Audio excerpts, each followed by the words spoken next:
Hi you guys, welcome back to my channel. My name is Mumu and I'm so happy that you're here. In today's video, I'm going to be doing a BuzzFeed quiz chooses my TBR. I'm going to take some BuzzFeed quizzes and I'm gonna see what genres the quizzes give me, and then based on those genres I'm going to pick out books to read. Let's jump right in. So I have my coffee. This first quiz is called Find Out Which Book Genre You Are by Organizing an Unforgettable Vacation. Okay, we love this because I feel like I'm very type A, so organizing things, planning things, we love that. First question says, first, where are you going? A beachside resort, a castle, outer space, obviously. Somewhere with loads of history, a regular city. I live to be simple. I kind of feel like going to a castle. I kind of feel like going to the city. But like not Miami, a different city. I'm gonna go a regular city. I live to be simple. Because that's kind of like how I am. How are you getting there? On the back of my pet dragon, an ordinary plane, practicality people, my personal hypersonic airspace craft, a private jet, I need my privacy, anything that's safe and will get me there in the fastest way possible. Okay, we're going with a private jet. I've always wanted a private jet, but you know what? We're living out our dreams with this quiz, so. Who are you taking with you? My closest friends. Anyone else would get in the way of my adventure. Just me and my significant other. Who else would I want to take? Single life? Yeah. All my friends. You can never take too many people. Just me, myself, and I. A team of people from a variety of professions. I think I'm gonna do my closest friends. I think that seems the most accurate for me. Say my closest friends. What are you going to do when you get there? Spend the days relaxing and the evenings under the stars. Traverse the universe. Anything else would be boring. Visit all the local museums and historical landmarks, explore abandoned sites and see what they have to offer, live like royalty with everything handed to me. I think I'm gonna do spend the days relaxing or explore abandoned sites or visit local museums. I think I want to do spend the days relaxing. I think that makes the most sense for like what I would like to do. What are you having for dinner on your first night? A picnic on the beach under the stars, hyper modern food that tastes exactly like what I feel like, whatever I can get my hands on, a buffet from the local restaurant, a 5-course banquet. I kind of like the picnic. I kind of like the whatever I can get my hands on because that's usually accurate. A buffet from the local restaurant, that also sounds really good. So I'm gonna go with a buffet from the local restaurant. You get into a flight with one of your fellow holidayers. What do? Use some hocus pocus and make them see reason. Eject them into the vacuum of space. Nobody ruins my interstellar journey. Kick them off the trip. They can make their own way home. That's kind of mean. Make things up with them. Nobody came on the trip with me, so there's no one to argue with. I feel like I'm the type of person that wants to make things up, but also I'm very stubborn, so using hocus pocus and make them see reason also makes sense to me, so I'm gonna click that one just to be like hocus pocus to make them see reason. You meet someone during the trip and befriend them. Where did you meet? They were one of my holiday palace staff. At the local library, on a distant planet, while exploring that abandoned site, at the resort. At the local library. That's where we met them. Finally, what souvenirs are you taking home? An extremely rare rock that's full of gems you can't find on Earth. Souvenirs are lame. I live for the moment and let my experiences live in photos and memory. I don't agree. I love souvenirs. A dragon leather jacket, a piece of expensive jewelry, or a painting of local history. For the painting. Non-fiction! Okay, you got non-fiction. You love to learn about the world and everything it contains. Some may call you boring, but we think you're amazing. Okay, so we have our first genre. It's non-fiction. We love that for me. So this next quiz is called Most People Are Reading the Genre That Doesn't Suit Them Best. Let's find your highest reading genre compatibility. And then here at the bottom it says mystery books are the best books. And I'm like, but really? They are. Like, it's just so fun to play investigate. You are boarding a train and choose to sit beside a woman in a pair of big sunglasses, hat, and a trench coat, obviously trying to hide her identity. That would be an interesting conversation. A very good looking individual who flashes a winning smile at you as you walk down the aisle. Another interesting interaction. An old man who clearly looks like he has had an interesting life. This is so funny because it reminds me of Nick in New Girl when he like talks to that little old guy and like the old guy doesn't tell him anything. Like he just smiles at him or like he just stares at him, but he doesn't say like anything to him, and he's just like, he knows what he's trying to convey based on like his facial expressions. That's what this reminds me of. A famous scientist you have been following who works in the fields of AI, a cloaked, wizened character who most definitely looks a wee bit magical. Wow, that was a tongue twister. A person your age reading your favorite novel who looks like they wouldn't hog the armrest and is wearing a sweater you absolutely need to find out where they got it. I'll go with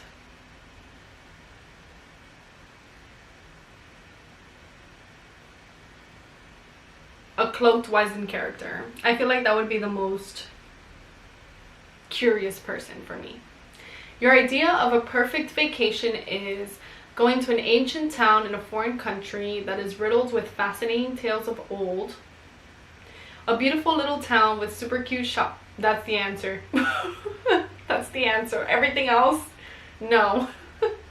Your ideal restaurant would be in an out-of-the-way place, darkly lit, quiet, and the staff leave you alone. Filled with beautiful flowers, plants, open windows, bright walls, friendly staff, and an opportunity to sit with others at a long table. A pub built well over 500 years ago and still has some of the same furnishings since then. Heck, even the bartender looks like he was alive then. A sleek, modern, and minimalistic restaurant that serves way too many fancy meals. Absolutely not. An eclectic pub that has peculiar meals with ingredients you definitely know you wouldn't find at your local grocery store. That's cute.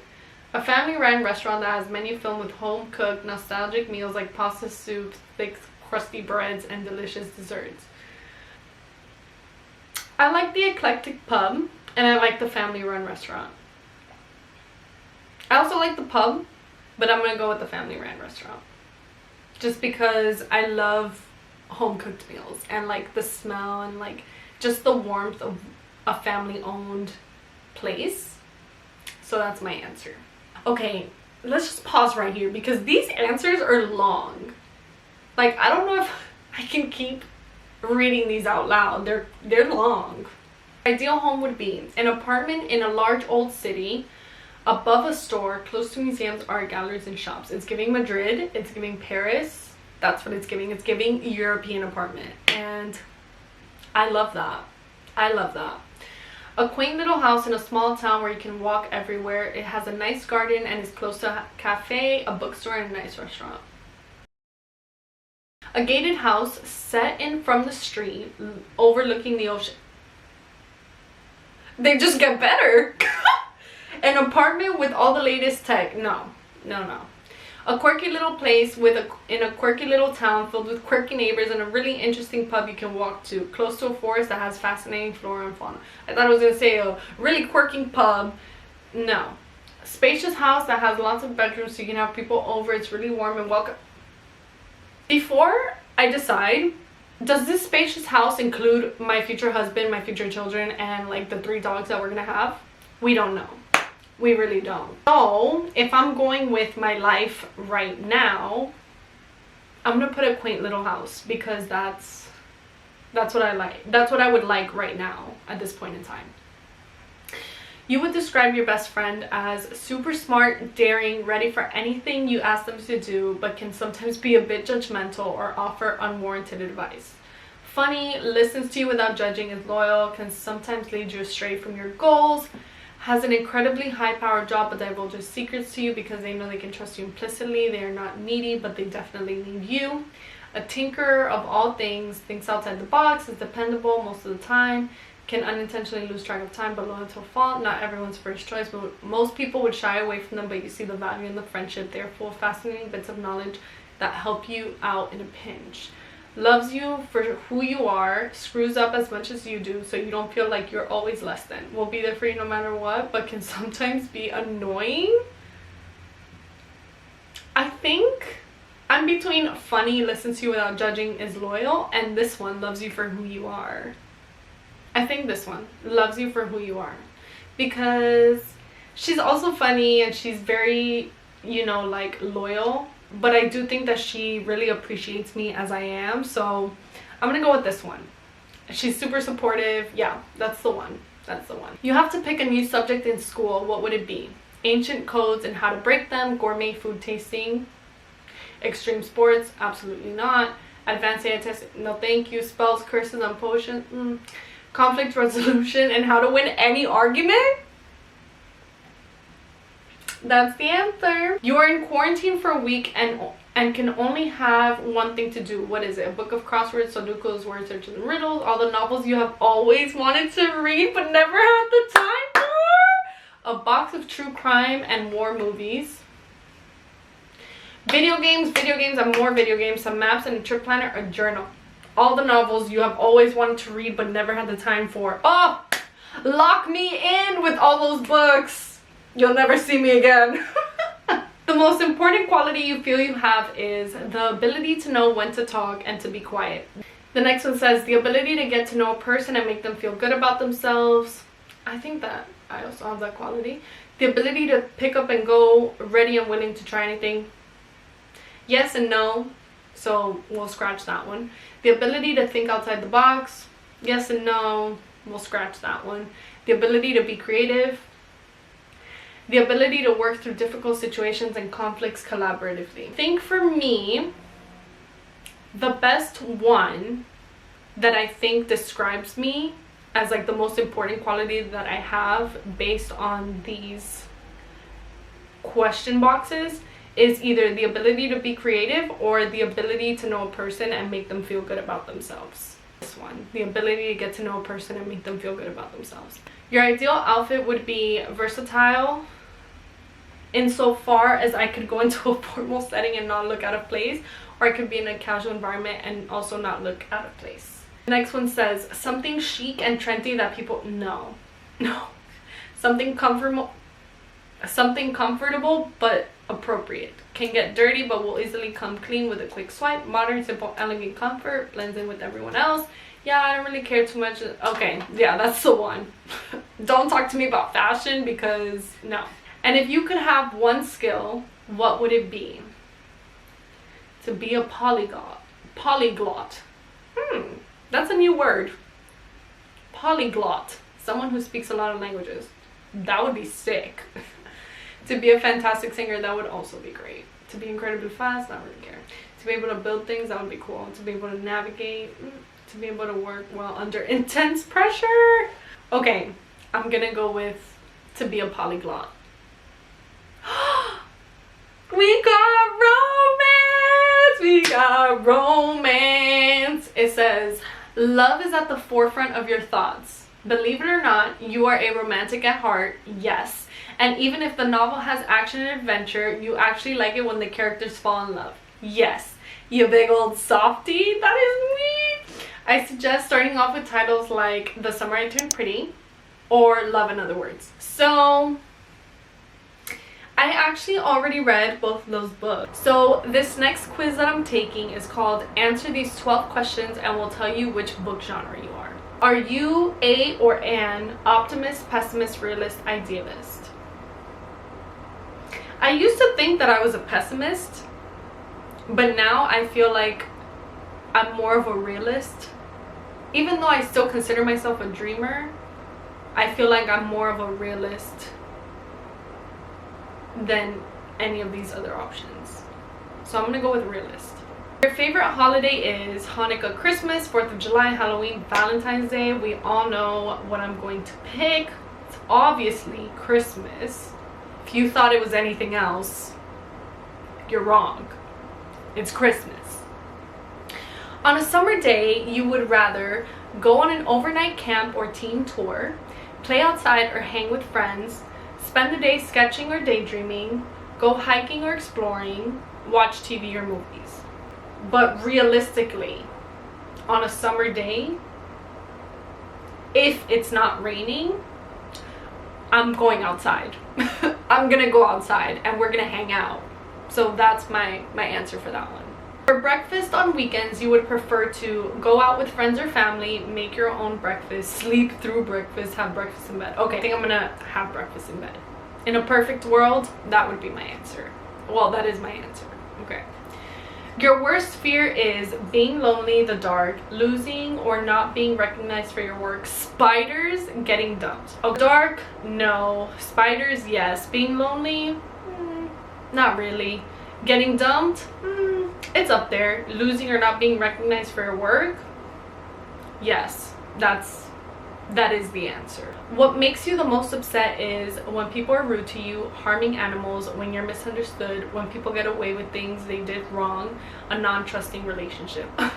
All of the above. I think for this one, I'm going to pick when people get away with things they did wrong. That makes me upset. That makes me really angry. Like, it boils my blood angry.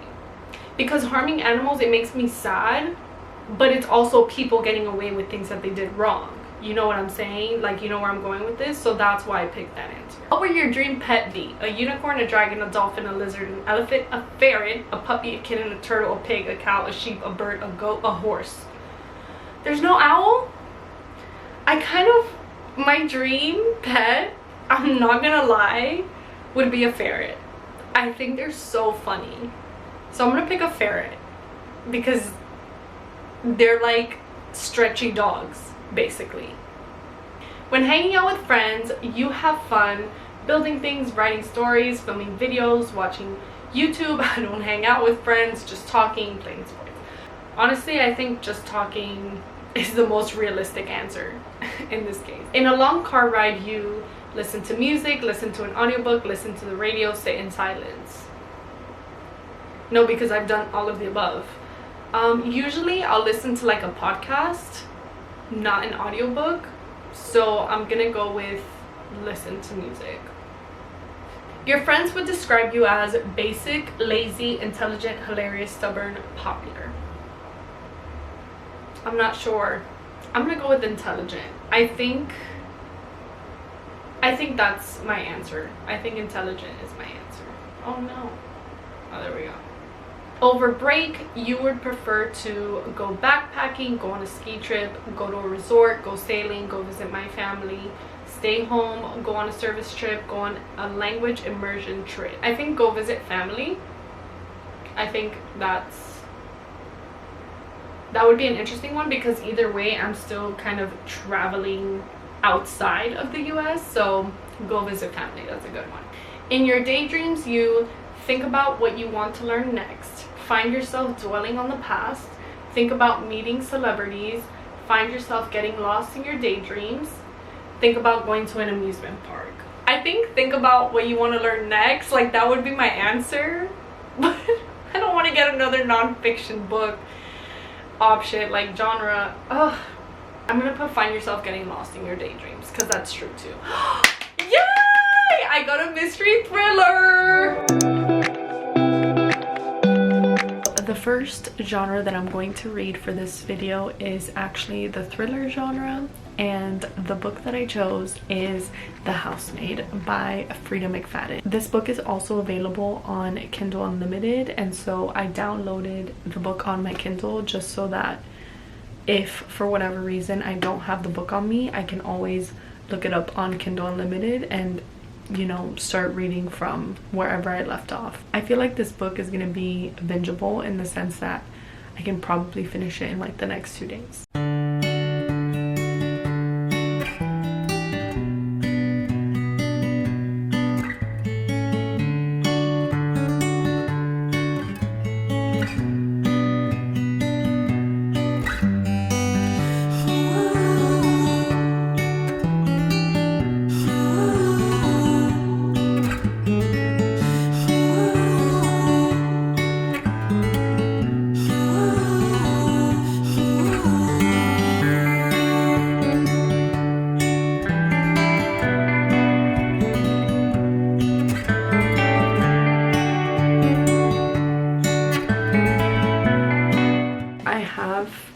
few thoughts on this book so far. First of all, Nina, I guess the rich lady that hired this housemaid, I'm actually so annoyed of her because it's like she does things in the house, like she'll make a mess or like she'll put something in the wrong place and then she'll like blame it on the housemaid. I don't know if this is like projection on Nina's part or what the situation is, but I'm not really liking Nina.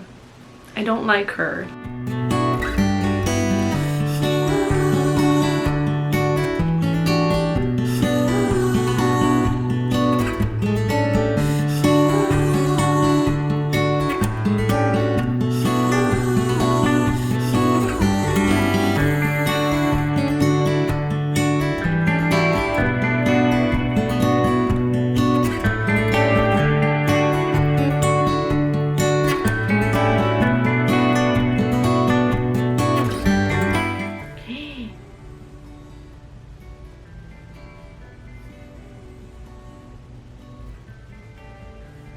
The audacity that Nina has to be treating Millie this way.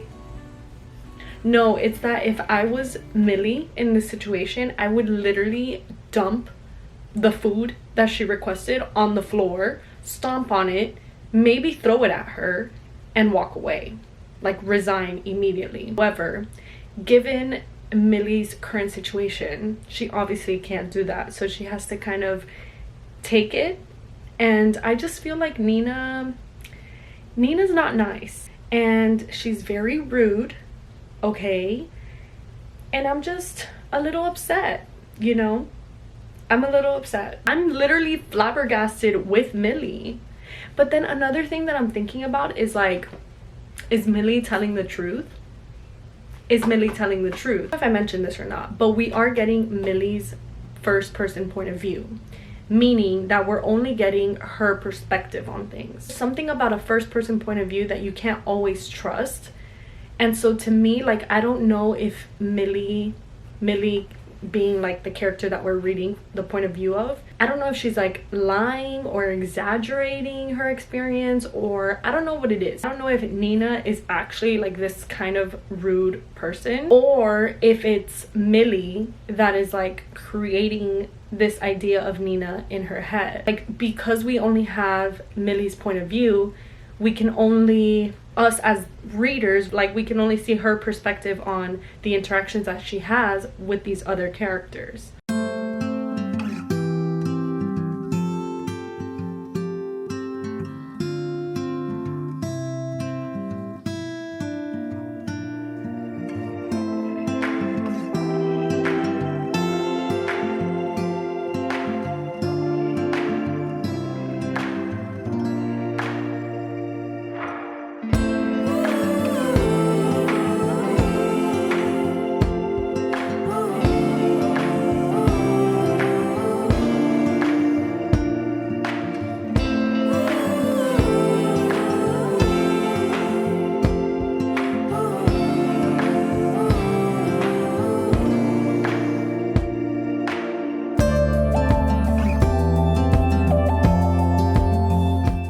Like in part 2, how it's like Nina's point of view now. So we're going into her first person point of view, and I'm kind of intrigued to know like what's gonna happen next, because guys, if Nina is not as crazy as we think she is, like, I'm gonna be upset. I don't know what to expect. I'm kind of nervous about the fact that we're getting Nina's point of view. Now I want to know, like, is she actually crazy, or is she just like seen, like, is she just being projected as crazy because of Millie? Because I'm like, is it gonna add up? Like, is the math gonna math, or is someone in this book lying? So what's the deal with Andrew? So I actually read this part on my Kindle and it was so funny because I literally put a note. I highlighted this phrase, this dialogue, and I literally put, stay away in a bad way or stay away like he's mine. You know, because there's a difference. Like when you're like telling someone, stay away from this person, like, because they're bad, like stay away. The other aspect of it is like, stay away from him, he's mine. Capture like what the mood was or what the tone was in that piece of dialogue, and that's why I put that note, because I'm like, is she saying like stay away, like he's mine, or is she saying like stay away from him, like for real, like this man is delusional and he's a little crazy. Just wanted to like rant a little bit because I'm a little concerned of where this book is headed. Like, it's gonna be great. It's gonna be great for sure. I haven't binged this book tonight. Like, I will probably finish it. Things are making a little more sense, and then after, when I read like that message that I had mentioned to you guys, where Millie gets a call and then the person on the other line says something like stay away from Andrew Winchester, and then, you know, like after that things just started making sense. I'm hoping that in these last few pages we're able to find out what Millie has been gatekeeping from us, and also Nina, because Nina apparently knows Millie's like huge secret, besides the fact of like all the things that she's revealed in the past. Let's see what happens. I'm excited. I'm gonna keep reading. Oh my, this guy.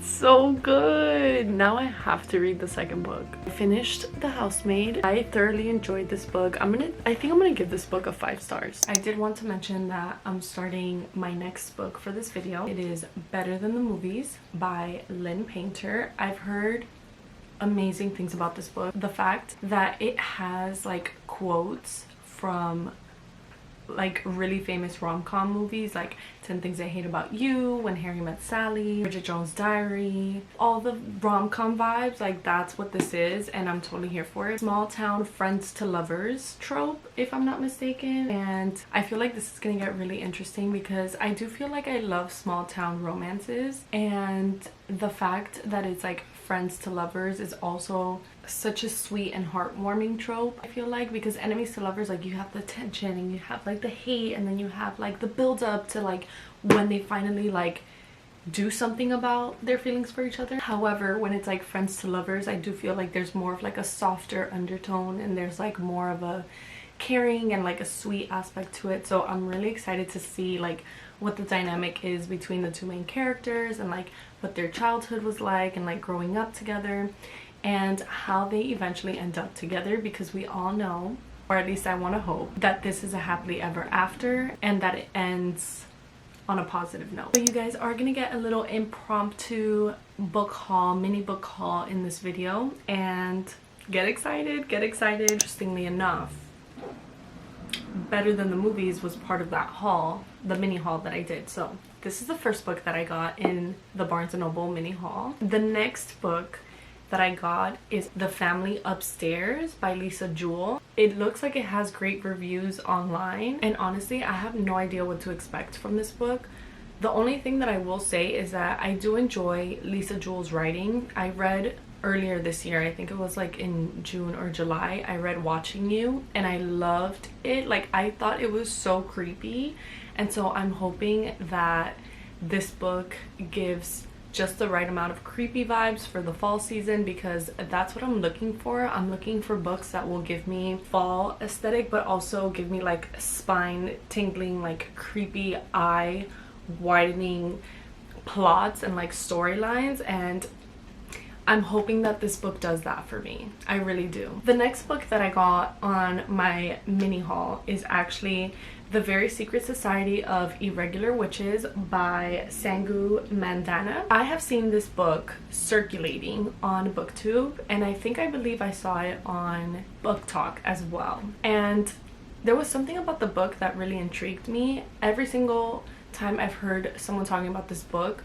they said amazing things about it, and I think it got pretty highly rated reviews. I feel like this is a very anticipated fall read, and the reason that I got it was because I've never really read a romance book about anything related to witches, or like any kind of book related to witches from what I can recollect. But I'm interested to give this a try because I do want to get more like Halloween reads. A majority of the books that I got in this haul are for like October reads. The next book is actually a highly anticipated book that I've been interested in getting just because I love the cover, I love the colors of the cover, I love the concept, and I've heard like this author writes amazing books. This is just like the one that I want to get started on. It's The Dead Romantics by Ashley Poston. I believe that this is a small town romance, which I love. Again, we're going with like the small town vibes,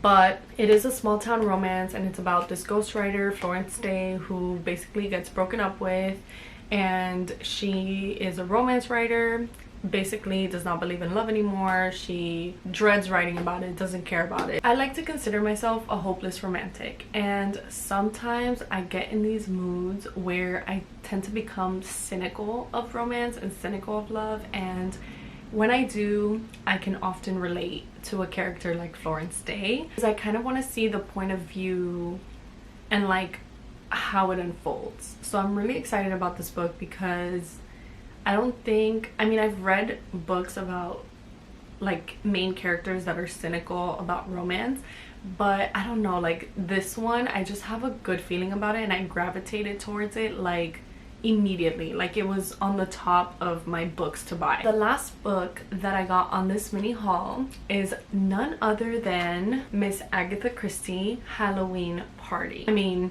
the book, the cover, it says it all. Like there's really nothing else to it. I love her writing, I love her work, I love her mysteries. What better book to read than Halloween Party on Halloween? Basically follows Joyce, who's like a 13-year-old who is basically boasting about the fact that she witnessed this murder, and in this party nobody believes her. She basically like leaves the party, and come to find out hours later her body is found and nobody knows what happened to her. So you guys, that was my mini book haul.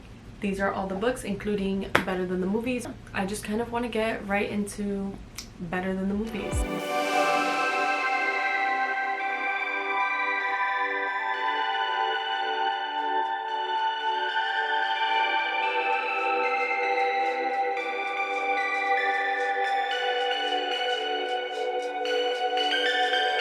This is like every girl's dream book, I feel like. I don't know why, but that's just like the feeling that I get.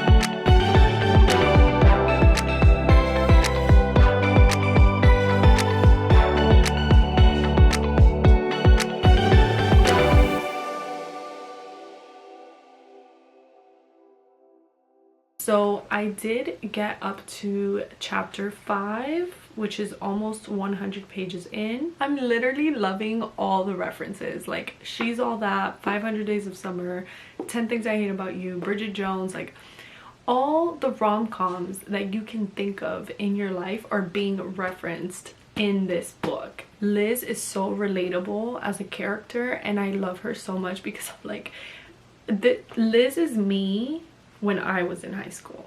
Let's put it that way. Now, the other thing I wanted to mention was the trope, because initially I was like, oh, it's gonna be a love triangle, and then it's like childhood friends to lovers. I think I'm still heading in that direction, like that's what I think is going to happen, but there is an extra trope, and it's actually the fake dating trope, which is gonna be so interesting because these two people, Wes and Liz, they can tolerate each other, but like Wes is still kind of like immature in the sense where he's always like messing with Liz, and Liz is just like, but I love their dynamic and I'm totally here for it, because I'm like, oh, I would love a guy like Wes. It is pretty late and I do want to get some sleep because tomorrow is another day of reading. I have like underlined and tabbed a couple of things that I've liked so far. So the tropes for this book would be childhood friends to lovers, it would be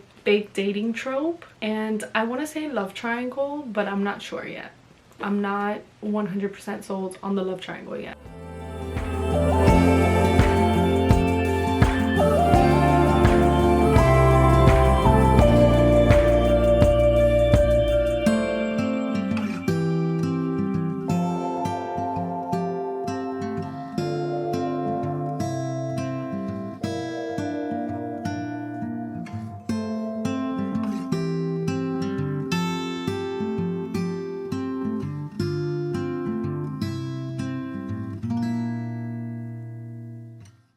The point is literally that she's denying any sort of feelings or attraction to this man, and I'm like,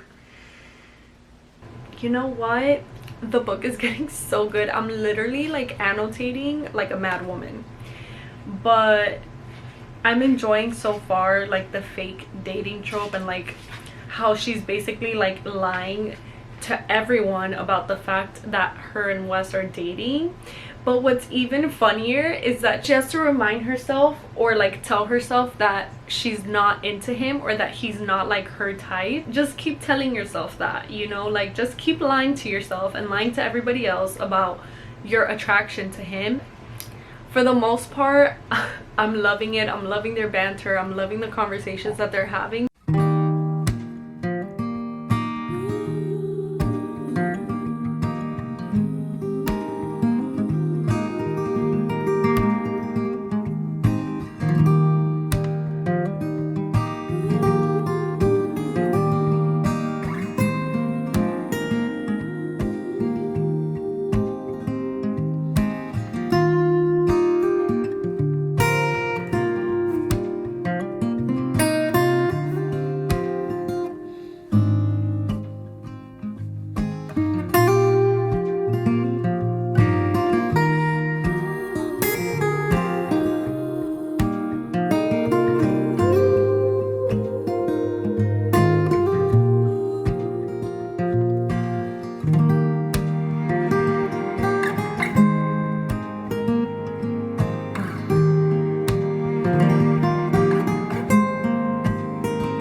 It is day, I don't even know what, of this video, but I did finish Better Than the Movies last night, and I gave this book a 4.5 stars. And I do honestly think that there was like a little bit of each trope in this book. I mean, we had like the fake dating, we had the small town, like the childhood friends to lovers, we also had the enemies to lovers trope, we had the love triangle, we had miscommunication, we had a bunch of tropes in this one book, and I absolutely loved it. However, I feel like if she would have focused on maybe like 1 or 2 tropes, or maybe even 3 tropes, it would have been like a really solid 5 stars for me. But I think because it feels like it was lacking something, that was why I gave it a 4.5 stars. But I do highly recommend this book if you love romance, if you love rom-coms, if you like romanticize every single day of your life and every interaction in your life. This is the book for you. I think this book got me, like, it literally tugged at my heartstrings because of how emotional and like soft it made me feel. Like, it made me feel comforted but also happy, and also like really excited, and I was just kind of like giggling the entire time like a little girl. And I think that effect, like if a book has that kind of effect on me, I think for me it's always gonna be a pretty high rating. It was well executed, and I can't wait. Maybe Maybe I'll look into reading more Lynn Painter in the future. We'll see. Now for my next read, I am finally going to read a nonfiction after not reading a nonfiction for maybe like a month. Because of that, I kind of wanted to read something that wasn't as long, maybe not as informative. And because of that, I decided to go with The Art of War by Sun Tzu. It is a pretty short read, and I'm excited because I've heard really good things about this book. I think a lot of people that I know have read this book, but I have not yet, and that is why I chose this one as my nonfiction option. I really hope I can get through it. I'll probably read it all in one sitting. However, if it is like kind of hard to get into or like not interesting enough for me as a nonfiction, then I might just put it down and end the video early. The Art of War, this is our nonfiction pick for this video.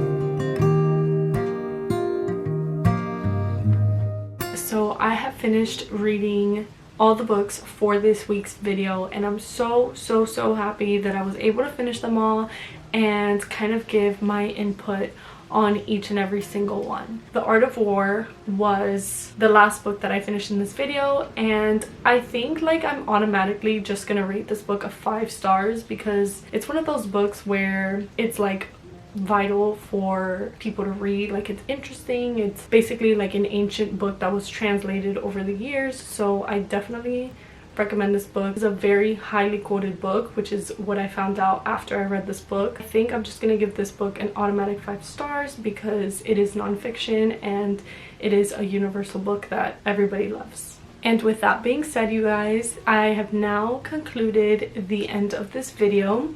And to recap, these are the 3 books that I read. As always, you guys, thank you so much for watching this video. I hope you like, comment, and subscribe, and I hope to see you in the next video. Peace.